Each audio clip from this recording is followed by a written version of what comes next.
but I'm not most people. So today I'm taking a day trip to Santo Domingo in the Tres Ojos National Park.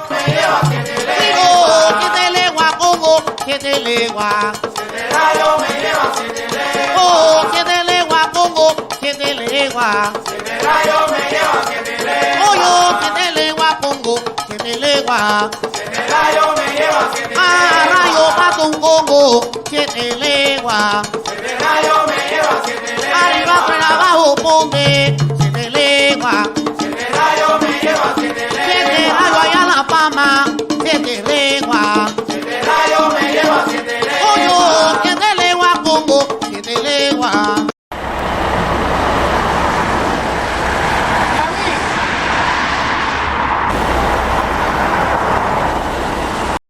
Oh, we stopped at a souvenir shop near Boca Chica. There's some traditional art. And yeah, look at this. I was hoping we'd see some amber. It's most synonymous with the Baltic, though there are large concentrations in the DR, and it also exists in a few other places. And it's basically fossilized pine resin. Contrary to what the guides will tell you, it's not the only place where you can find green and blue amber.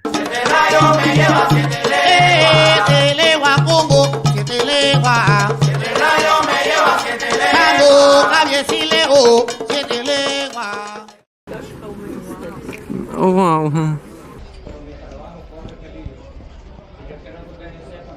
Bienvenidos sean ustedes a este maravilloso lugar. A este lugar le llamamos Monumento Natural Parque Los Tres Ojos.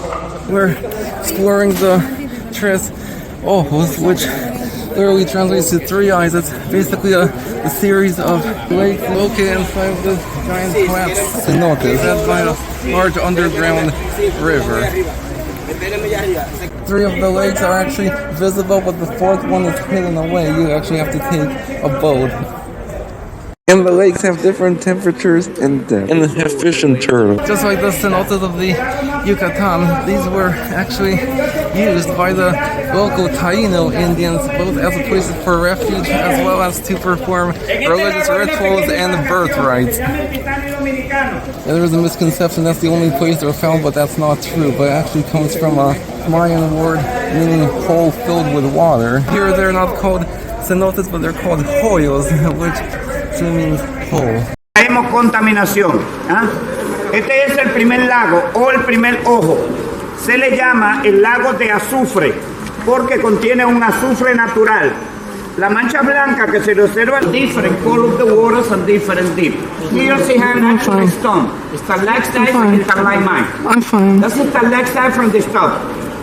Anytime a stalactite drip in the water she have a mineral radicals of the carbonate. Dentro de esta cueva tenemos 3 tipos de roca diferentes. Tenemos estalactita, estalamita y roca coral. Por el mar. El mar se ha retirado a algunos 2 kilómetros de distancia de acá. El mar no va a regresar hoy, ¿eh? El mar regresa mañana. Not today. Everybody understand me? Miren mis chicos, una columna natural formada por miles de años. Todos comen fruta, beben cerveza y bailan merengue. De mi canción, para que se olvide la pena y se alegre el corazón. Yeah, this eye here apparently brings good luck. ¿Qué es el nombre de este árbol? Javilla. Javilla. The fruit not good for eat, yeah? You want to eat the fruit, you can take it, you go to the Jesus Christ. That's the fruit. That's the fruit. It's so tiny. Yeah. Es de sense en almendra. If you want to eat, you go to the Jesus Christ. Or go to the bathroom. It's very good like something. Juanito familia, Johnny Walker family. No, Juanito is little John. Okay. Familia, my family, you can see over there, it's imagination. That's a natural dolphin hair.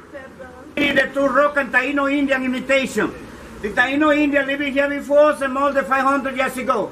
On the right side, Jennifer Lopez Pompi. A snake and alligator formation. Shine the light.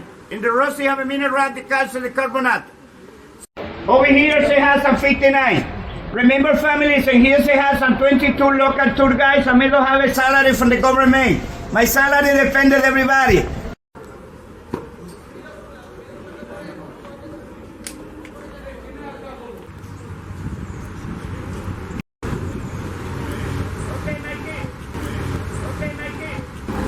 Podobny do kaszubskich.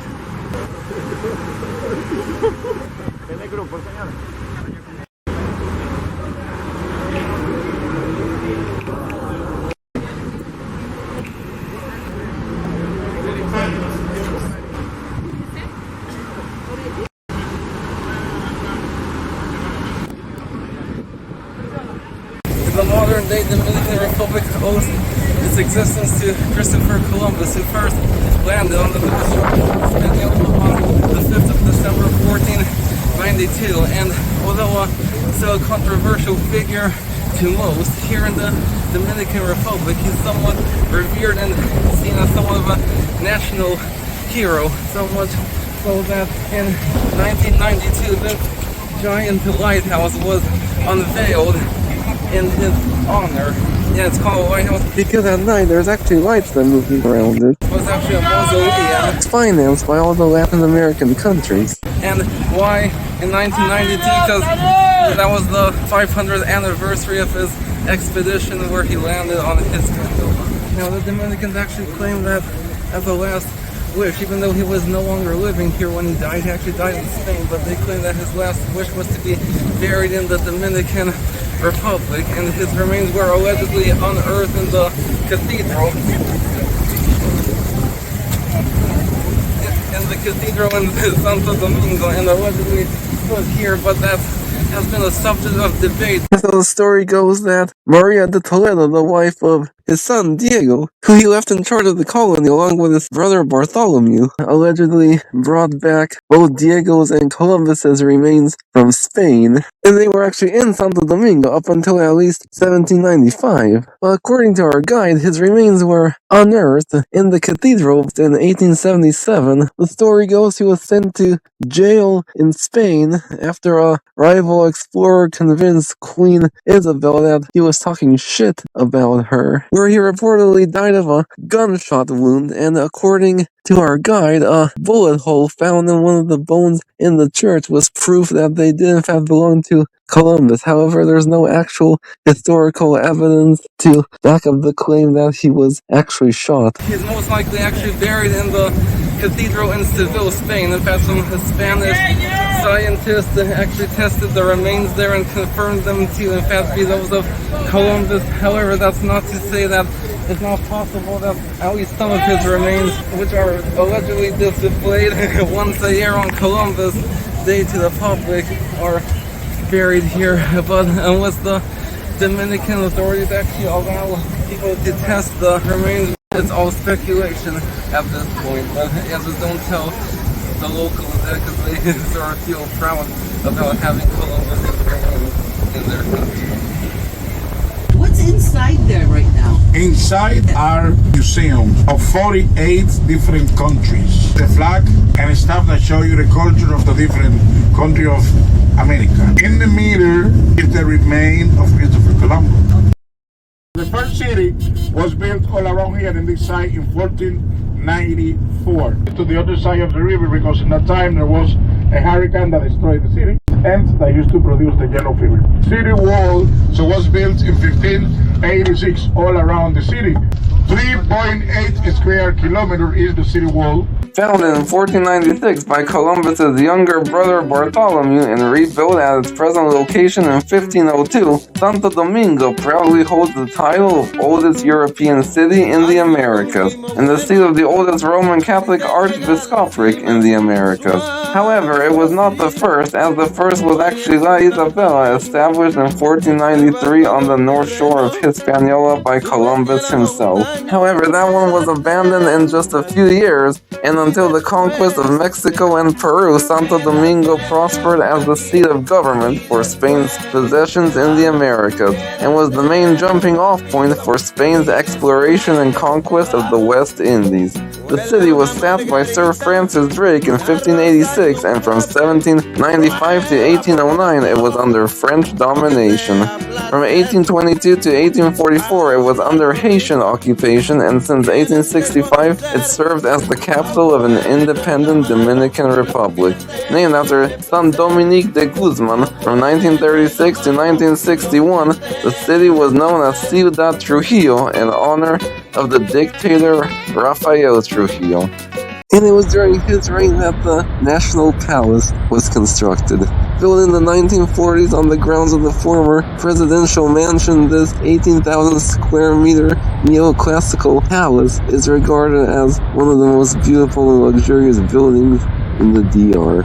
Of the White House and the Capitol building, and was designed by an Italian architect. Now the Dominican president actually isn't given a house like the White House of the American president, but just an office. And this building may look familiar to fans of The Godfather, as the second Godfather movie was actually filmed here. Today, with a population of over 4 million, it is the largest city in the Caribbean and also its most modern and advanced, complete with a metro, SkyTrain, and aerial tram. Despite this, however, economic hardships and crime are still a major issue, so its wonders are best experienced with an organized tour.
Pablo Duarte fue el héroe de nuestra independencia.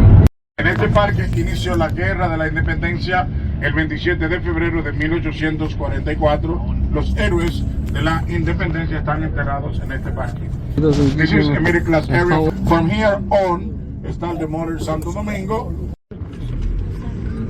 Si me voy sin ella no vuelvo, hermano. Si me voy sin... Acá por cada Parque Duarte, Juan Pablo Duarte Park, The Liberator. A la derecha, en esta plaza fue donde se fundó la primera Universidad del Nuevo Mundo en el año 1538, la Universidad Santo Tomás de Aquino. Calle hay una iglesia. Este fue el fundador del primer manicomio. Se fundó en el 1888. He was the one who founded the first mental hospital in 1888.